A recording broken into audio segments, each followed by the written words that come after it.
Let's talk about energy and its relation to chemical reactions.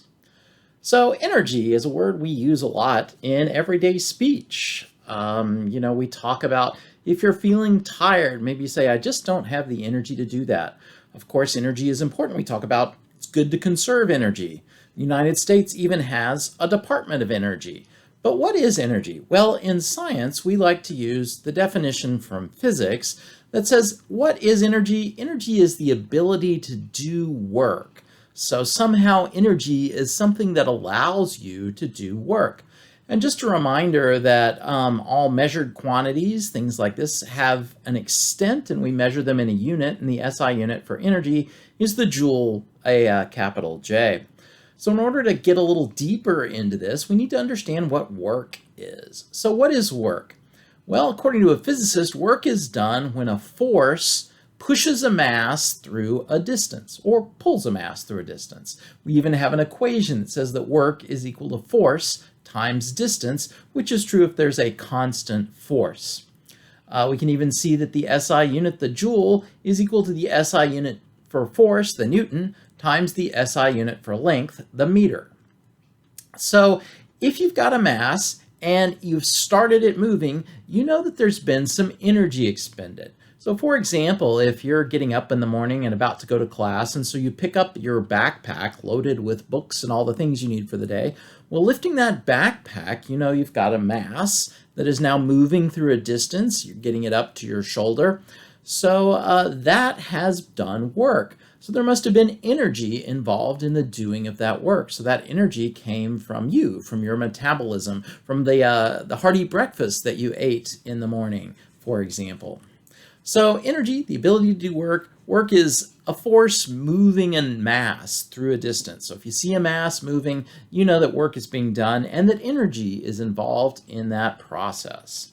So it turns out that energy is very important in chemistry. It helps determine a lot of what can and can't happen in chemistry.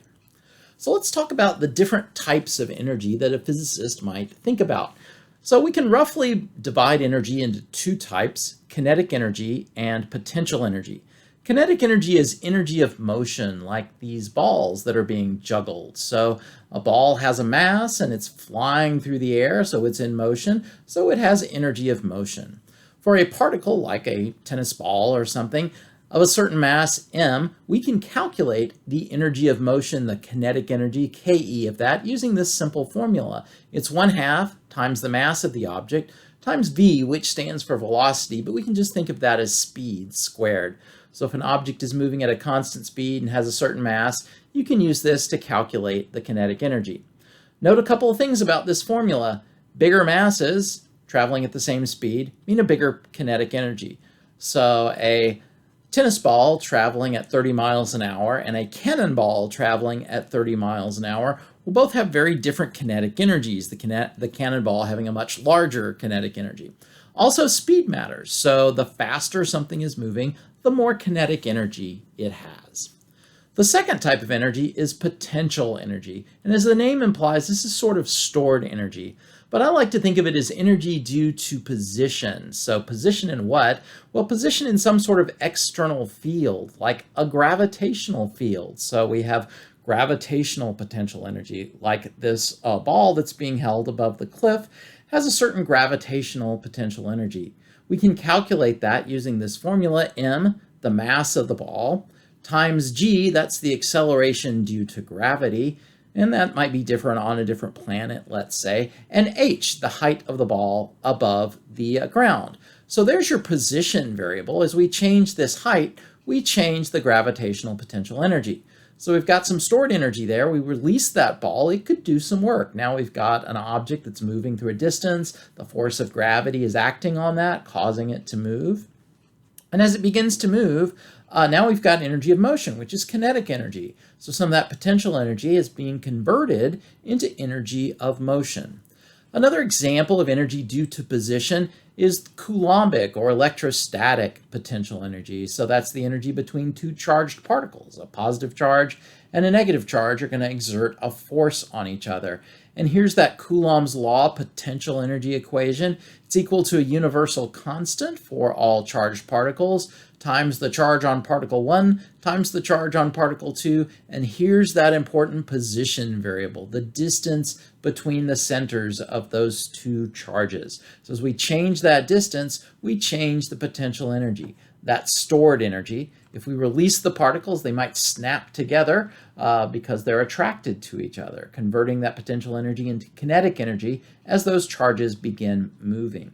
So two types of potential energy: kinetic, energy of motion; potential energy, energy due to position, stored energy. So thinking specifically about what we're interested in chemistry, let's think about sources of kinetic energy motion in things that we're interested in, like atoms and molecules. So first off, the atom itself, well, there's the nuclear and electronic kinetic energy, because maybe the little particles, the protons and the neutrons or the electrons, are moving around, so they're going to have energy of motion. So we have some kinetic energy there.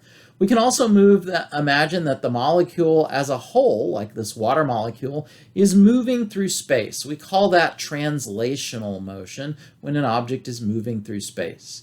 We can also imagine that the molecule is rotating or tumbling. So imagine that we think about this stick right here that's passing right through the molecule. We're just going to spin the molecule like a propeller around this axis. We could also imagine that it rotates around other axes as well. Finally, we can imagine that the molecule vibrates. So these chemical bonds here between the hydrogen and the oxygen, we imagine that they're a little bit like springs, so they can stretch and compress, and as they do that, they're moving around, and that's some energy of motion. Now, if it's really a spring, there is also some potential energy there. So as we pull this atom out, there's some potential, some stored energy, and then it snaps back, okay, causing that energy of motion. So vibrations sort of have both types, and really they're both types in all of these. So as these particles are moving around, right, they're changing their position. So that's going to change their potential energy. But just to be a little bit more specific about potential energy, you know, there's nuclear and electronic potential energy. So all those Coulombic interactions between the electrons and the nuclei. Chemical bonding, again, involves both kinetic and potential, but we think of chemical bonding as the force that's holding two atoms together.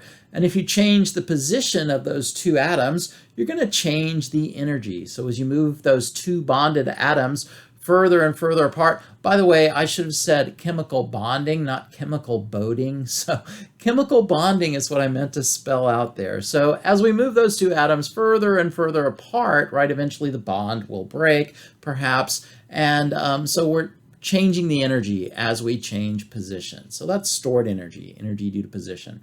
There's also an energy related to intermolecular forces. These would be forces between molecules. And they usually develop because of interactions due to these permanent and temporary partial charges. You might remember that a water molecule, we imagine that it has a negative end and a positive end, so it is a polar molecule. And because opposites attract, the positive ends of water molecules are going to be attracted to the negative ends. This is a particularly strong interaction that we call a hydrogen bond.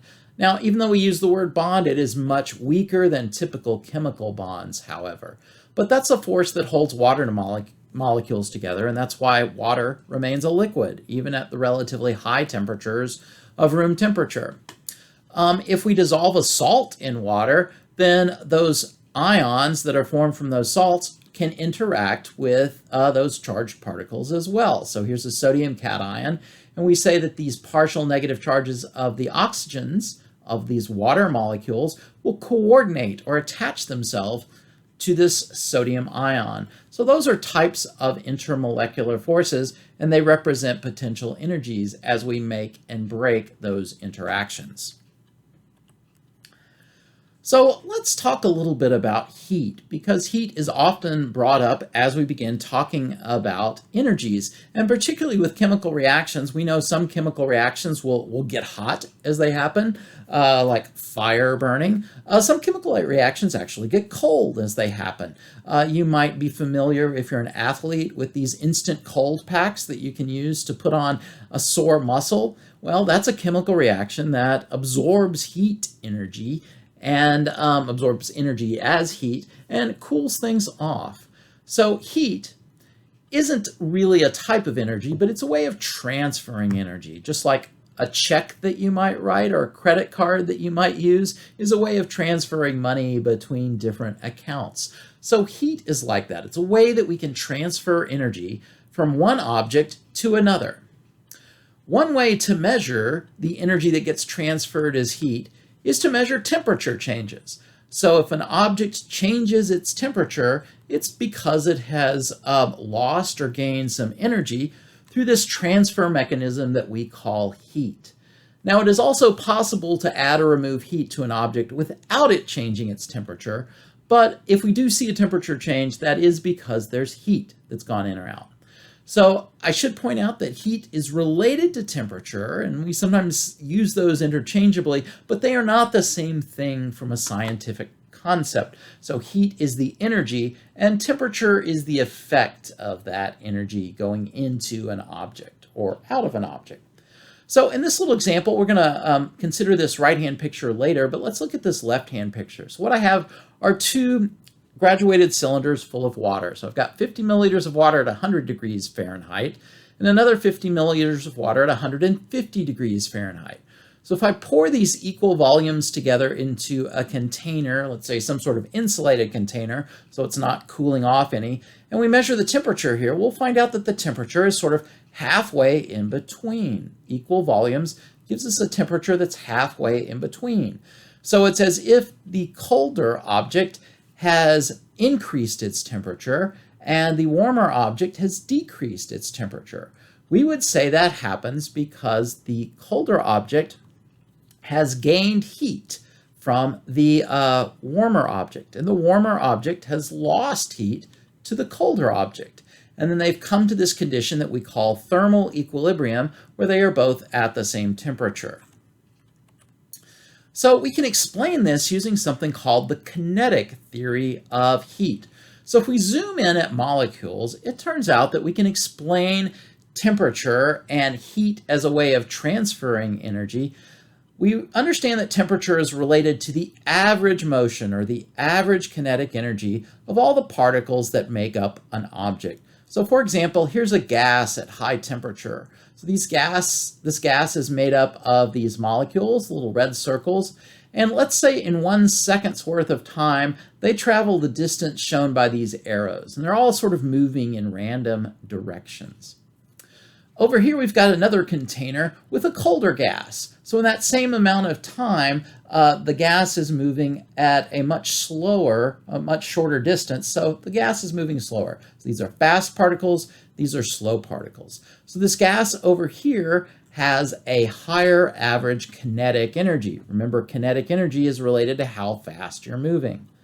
So that is our definition of temperature. Temperature is related to the average kinetic energy. An increase in temperature means an increase in the average kinetic energy.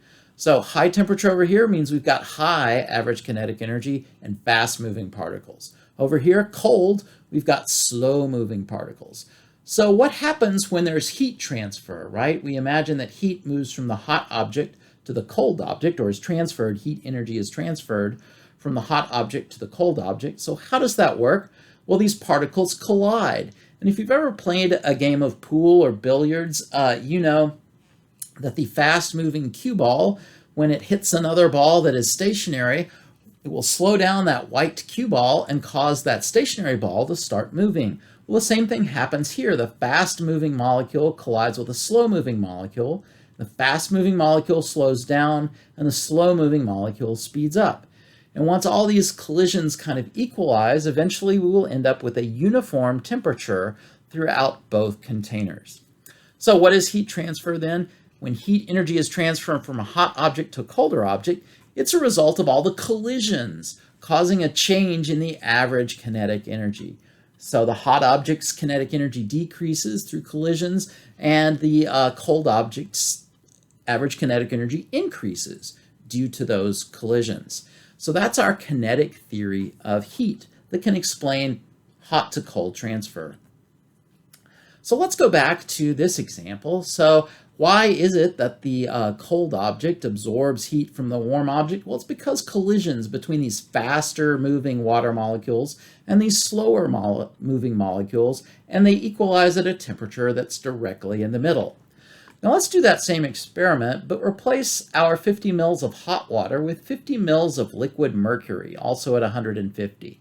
And if we mix these together and stir, they'll separate because of different densities. And if you measure the temperature, both layers will have the same temperature when it comes to thermal equilibrium, but you'll find out that the temperature is 115 degrees. So if we think about that second experiment, and we think about what's happened, well, the water's temperature has increased by only 15 degrees, whereas the mercury temperature decreased by 35 degrees Fahrenheit. If we assume that the energy transfer is the same, that the heat energy lost by the mercury is equal to the heat energy gained by the water, then what we have to assume is that the temperature change in the water is smaller because somehow that water has a higher capacity for that heat. It's like there's more places for that energy to go than mercury does. So its temperature doesn't change as much. We haven't increased the average kinetic energy as much because there are more places for that kinetic energy to go, that heat energy to go into the potential energy and the kinetic energy in that water molecule. There are just more places to store that. And so we can talk about this term called heat capacity. So we would say that water has a higher heat capacity than mercury. So in the early days of thinking about heat and energy, we defined this energy unit, the calorie, CAL, and that's a lowercase c. So 1 calorie of energy is the amount of energy that you would have to put in to heat 1 gram of water up from 25 degrees Celsius to 26 degrees Celsius. So that's a certain amount of energy, and we call that the calorie.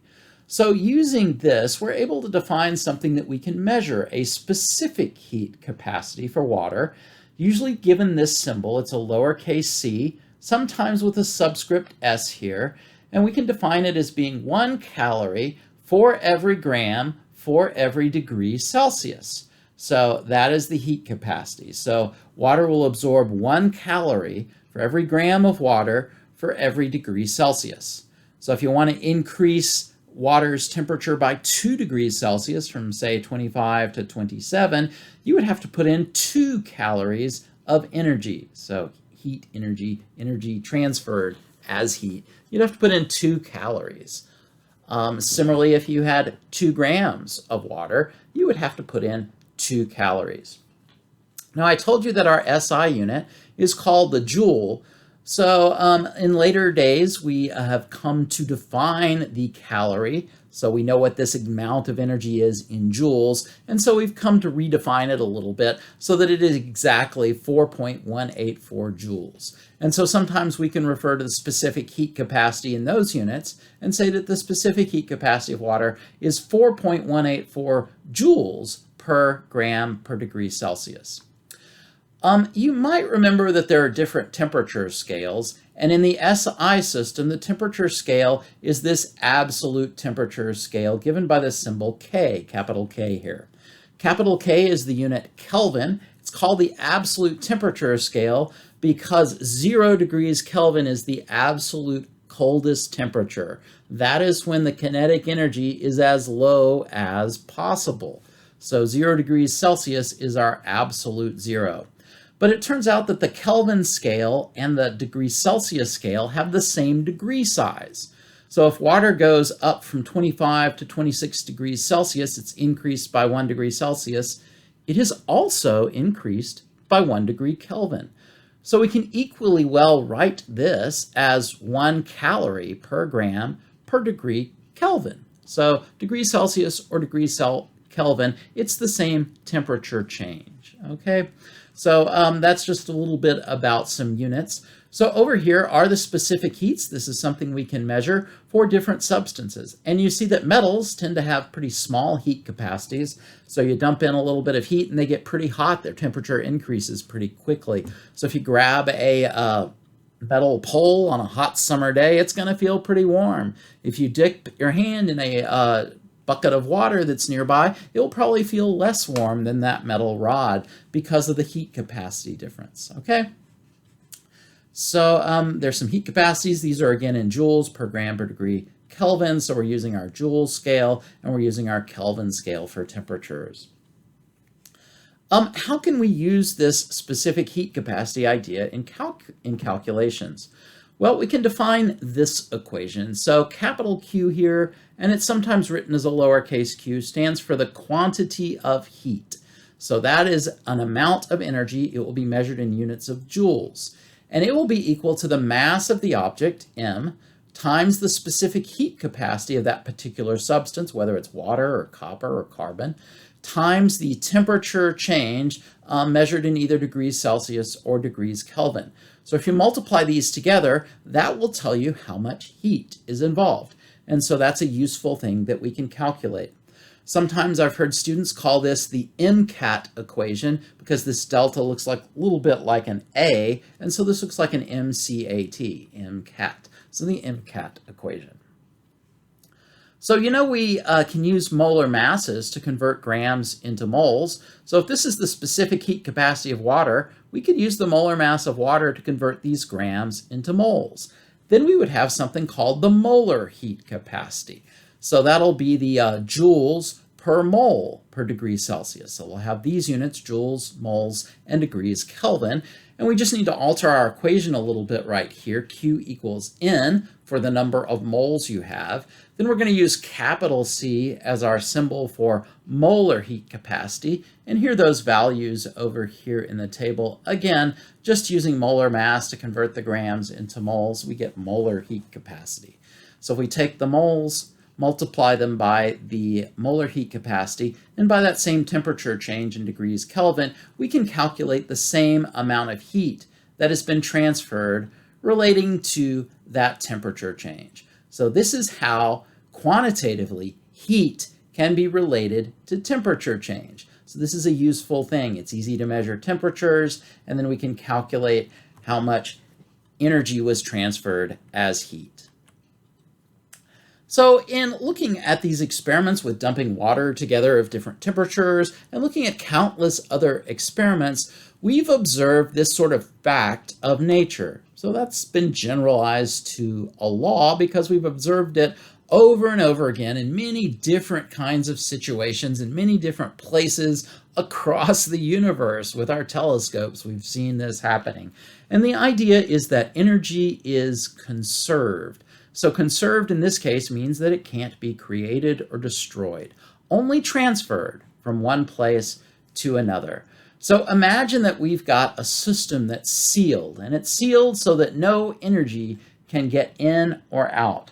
And then there's something that happens, some sort of change happens inside this box. And because energy can't get in or out, the energy that we have before has to exactly equal the energy that we have after. So maybe the heat from one side has gone to the other side, and the other side that was colder has now warmed up. But now the kinetic energy that we had over here and the kinetic energy on the right-hand side of the box, now it's the kinetic energy for the whole box, is the same. So the energy before equals the energy after. We can express that mathematically using a couple of different equations. This one says delta. So remember, delta means change. So that'll mean the final minus the initial. And so the change in the total energy. And we can divide our system up into two parts. Maybe there's a part over here that we call the system. And maybe there's a part over here that we call the surroundings that it's in contact with. So the system is just the part of the universe that we're interested in. And so any energy change in the system added to any energy change in the surroundings, well, that has to be equal to zero, right? The energy change before has to equal to the energy change after, or the energy after. And so the energy change then, that delta, the difference, would be equal to zero. So this just tells us that any energy that's lost or gained by the system has to equal the energy that is gained or lost by the surroundings. So if the system gains energy, then the surroundings loses the same amount of energy. So it turns out there's two ways that a system's energy can change, and that is through heat, Q, or capital W here stands for work. So we can do work on a system too. So for example, say you were a system and you drop a big heavy brick on your toe, well, you will have done work on your toe, right? Breaking the skin, perhaps cracking a bone or something really horrible. So you will have added energy into your system through that process. So those are two ways that the system can change. These are two ways of stating mathematically this first law of thermodynamics, that energy is conserved. We will observe in chemistry a sign convention, so we will use positive signs anytime energy is going into the system. So if we're heating up our beaker of water, we're adding heat to it, so that heat is going to get a positive sign. We'll use negative signs when energy is coming out of our system. So we've done an experiment poorly, it has exploded and released a lot of energy, so that will be heat energy, for example, coming out of our system as it bursts into flames. So let's now put all this together and talk about energy changes in chemical reactions. So oftentimes we can think about the energy change that happens in a chemical reaction being related to the making and breaking of chemical bonds. So oftentimes what we do in a chemical reaction is we rearrange the atoms, and atoms are connected to each other by chemical bonds. So remember, a chemical bond is a force that holds those atoms together, right? So we have to put in energy if we want to break those bonds. Just like if we had two magnets that were stuck together really strongly, we'd have to work really hard to pull those two magnets apart. We'd be putting in energy to break that force of attraction. So anytime we break a bond, it will always take energy. There is energy input to do that. And if we make a bond, since energy is conserved, the reverse has to be true, that there's energy output by the same amount. So if we break a hydrogen to oxygen bond, it takes a certain amount of energy. If we put that same bond back together, it will release exactly that same amount of energy. All right, so if we're doing a chemical reaction where we're making some bonds, breaking some other bonds, then the total energy change over the course of that reaction is equal to the net input of energy for breaking the bonds and the net output of energy for making new bonds. So the difference between those would be the total energy change. So if that energy change, if there's more energy output than there is input, then that energy change is going to be negative, and we will release that energy, perhaps as heat. So speaking of heat, in chemical reactions, we often look at a property that's related to energy, and it's called enthalpy. So when a chemical reaction releases heat, we say that that chemical reaction is exothermic. Exo means on the outside, and therm just means heat, so heat going out. If a chemical reaction absorbs heat, we say it's endothermic. So that explosion, that fireball, that would be an exothermic reaction. That cold pack that you use if you're an athlete and you've got an injury, that would be an endothermic reaction that's taking place in that cold pack pouch. So under constant pressure conditions, which we chemists often use, so we've got an open solution in a beaker and the atmosphere is pushing down at constant pressure, then the heat released or absorbed is related to something that we call an enthalpy change. So enthalpy is kind of like energy, and it has the same units as energy, joules, but it includes the pressure on the system and our system volume. So here's our definition for enthalpy. Enthalpy, we're going to use the symbol H for enthalpy. And what is it? It's energy. So this is the same energy that we've been talking about. All the kinetic energy, all the potential energy of all the particles that make up our system. Sometimes we call that the internal energy. And then to that, we're going to add all the pressure that is pushing on the system and the volume that the system is occupying. So it turns out that pressure times volume will also have units of energy. So we can add energy to get something that has units of energy, the joule unit. Okay, so that's what enthalpy is. So as we do a chemical reaction, it might be that that chemical reaction changes the volume and the constant pressure pushing down on it. And so we're going to add both of those things together, the energy that changes from the making and breaking of bonds and energy involved in changing a volume. So we add those two together, and that is our enthalpy change. So it turns out that you can show mathematically using physics that at constant pressure, heat released by the system is just equal to an enthalpy change. delta H. So remember, delta means a change. And in this case, since we're thinking about chemical reactions, change is always the final state minus the initial state. And the initial state were our reactants, and so they're going to have some amount of enthalpy, some energy, some pressure, some volume. And then we do the reaction, so we produce some products, right? And they're going to have a different enthalpy, so a different energy because of making and breaking of bonds, maybe a different volume. And so we just subtract those two, and that gives us the delta H. Again, if delta H is negative, we've got an exothermic heat-releasing reaction. If delta H is positive, we've got an endothermic heat-absorbing reaction.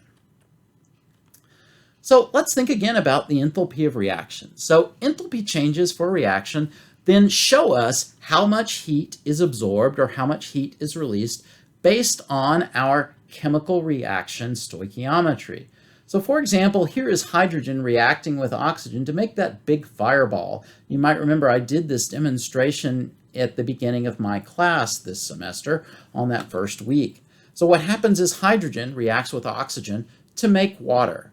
Water is shown here at a lower enthalpy than the elements hydrogen and oxygen gas. And so if you were to take 2 moles of hydrogen gas, react it with 1 mole of oxygen gas to produce 2 moles of water vapor, that would release the negative sign here because this enthalpy is lower than this one. And that negative sign is also telling you that this is an exothermic fireball kind of reaction, right? So delta H is negative, and we would release 483.64 kilojoules, so thousands of joules of energy in this process.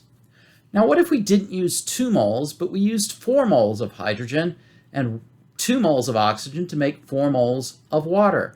Well, then we would just double this amount of energy. If you cut this down so it's 1 mole, half a mole of oxygen and just 1 mole of water, then we would use just half as much energy. We would release half as much energy. So that's why we write this as kilojoules per mole of reaction. And so this little label right here, mole with a little subscript RXN for reaction, is just a label to tell you that that is for this reaction as it is balanced, using 2 moles, 1 mole, and 2 moles. If we balance it in a different way, we're going to change what this number is.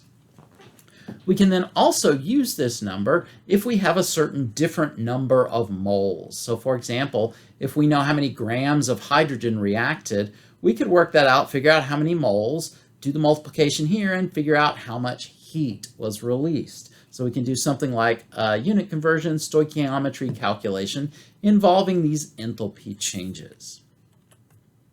So how do we measure these enthalpy changes? Well, we do an experiment called calorimetry. So a simple example of that, we would take some sort of insulated container, like maybe a styrofoam cup. If we nest 2 of them, then this air gap in between is going to help insulate them better. Of course, we can make higher tech versions of these where the insulation is really, really good. And so what we might do here is fill this cup up with some water and then measure the initial temperature of the water. And then we dump some chemicals in really fast so that there's some sort of reaction between those chemicals in the water, and we stir them up, and then we measure the temperature, and when it levels out and comes to its final temperature, we can figure out how much energy was involved in that chemical reaction. And we will use our first law of thermodynamics to do that.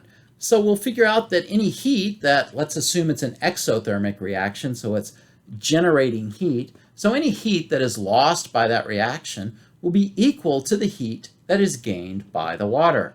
So first law of thermodynamics just lets us set an inequality here, and we don't have to worry about any heat leaving this system because we'll assume we've got perfect insulation here. So then the delta H of the reaction, that's what we're trying to measure, the enthalpy change in this reaction. It's going to be equal to, and a negative sign here because the heat is going out of the reaction, it's exothermic, and we just need to know the mass of the water. So this is our MCAT equation, right? So we're relating heat gained by the water. How do we calculate that? How do we relate that to a temperature change? We use our MCAT equation. So we need to know the mass of the water. We need to know the specific heat capacity of the water. Well, we know that. That's in a table, 4.184 joules per mole per degree Celsius. And then we measure our temperature change with the thermometer. So measuring the mass of the water that you put in initially, the temperature change, you can calculate the heat, and that will be the enthalpy change for the reaction in your calorimeter. So now we know something about energy, something about heat, and something about how to measure the energy changes or the enthalpy changes of chemical reaction using this experiment called calorimetry.